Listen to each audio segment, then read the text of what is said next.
boundaries does not mean being part of a game of tit for tat. And this is what I see all too often. People will put up boundaries, but it's within this, almost this game cycle that they're playing. You hurt me, so I'm going to do this because I want to hurt you back. And that vicious cycle just keeps going around and around. It does not come to an end. How we set up healthy boundaries is by always being transparent with the way you feel about a situation. And when you say you do not like something because somebody is bringing you hostile energy, or something unfair that is coming into play for yourself, when you feel that, what you speak about your displeasure within that circumstance, do you have steps that you're going to put in place to protect your energy field?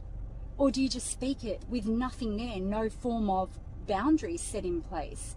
Because no matter how much we say I don't like something, if there is no consequence to that energy coming at you, and it doesn't mean, when I say consequence, I do not mean reciprocating bad energy. I mean putting up a force field around you by not allowing that to enter you. Because if it penetrates into your energy field, even if you pull away from that dynamic that you haven't liked, it is still draining you of your good energy if you are thinking about it, if it is creating a heaviness within you. To set up boundaries, it has to happen within you. Healthy boundaries are when you set up a protection around your mental state. The thoughts you allow in are very much what sabotages us in a lot of situations that we haven't liked, that have come into play for us. We feed negative energy with our mind, with our thoughts, allowing those thoughts to take control of us, allowing our ego to run with those things that don't make us feel good and to bring us down. This is where these things have come into play for me. The only difference that's happened for me, because I've always had this knowledge there in the back of my mind, but I never applied it to myself. We can speak it so easily, but to actually integrate it into our way of being is a different story. This is why so much of what I say, a lot of people will turn around and be like, yeah, I already knew that. You may know it, but if you're still unsatisfied, that is where the change needs to happen. You need to integrate it into the steps you take from here on. How we integrate it is by choosing in that moment when something makes us feel really bad within us and off balance, you withdraw yourself and you speak away those negative thoughts on repeat, and understand that the people that bring us that pain, that uncomfort, they are unhealed and dealing with their own shadows, or yet to deal with their own shadows. A lot of people will continue to stay in these negative frequencies because people enable them to stay there by accepting that behavior and that treatment upon them. They allow these people of low frequency to feed off of your goodness. Every time you tolerate bad treatment onto yourself, you dig deeper within that hole that you are stuck in.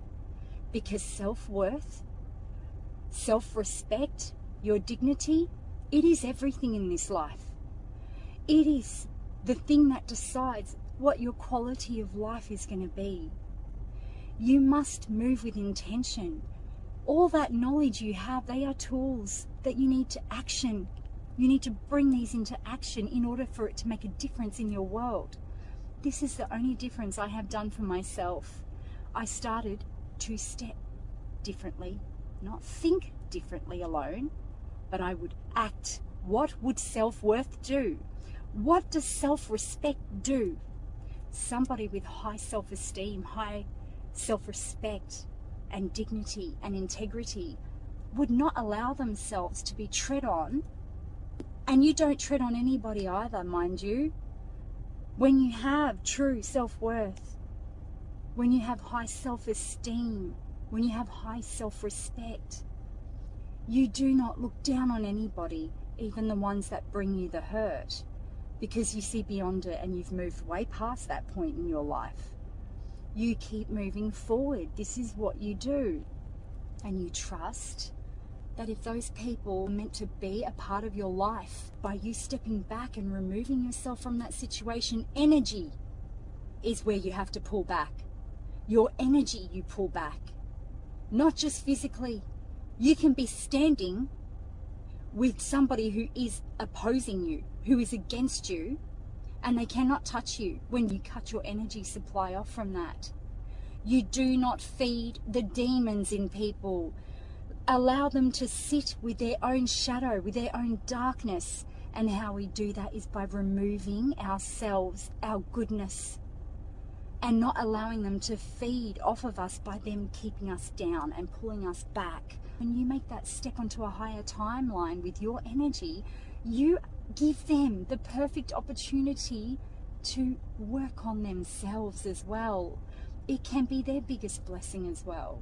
They're not getting the fix they need that they're used to getting from you.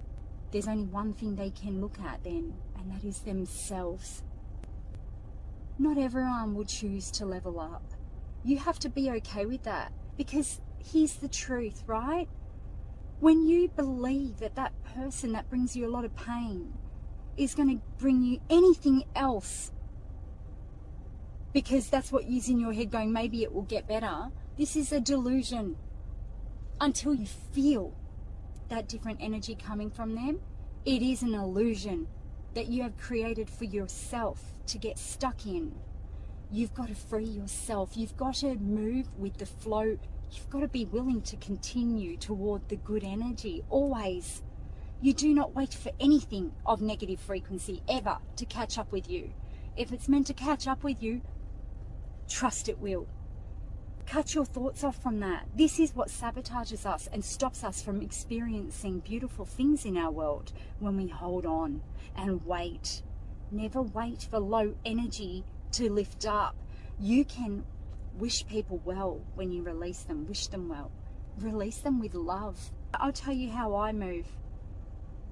I will put up boundaries where I need to, but I am always receptive to the change that can take place in people, because I know the change that's taken place within me over all these years, over all these shifts, over all this working on myself.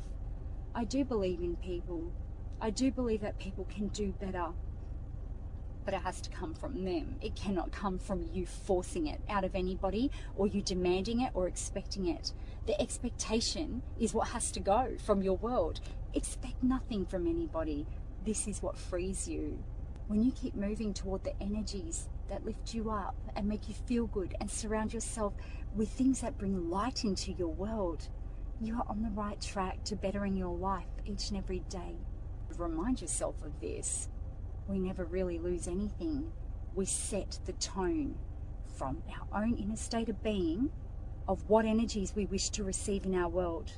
If something does not match our energy because it's sitting at a lower frequency, you've lost nothing. You lose nothing. You only gain by stepping forward. The energy that you receive in your world is always up to you. You just need to put up those boundaries and stick to them by actioning them, by removing your energy from those situations and allowing yourself to go after the good and the better. This is what heals us. Intentionally moving forward toward the positive, because you are worth it. You need to believe this within yourself. And when you believe in yourself, your life begins to open up new cycles for you. This is where it's at. Trust the process.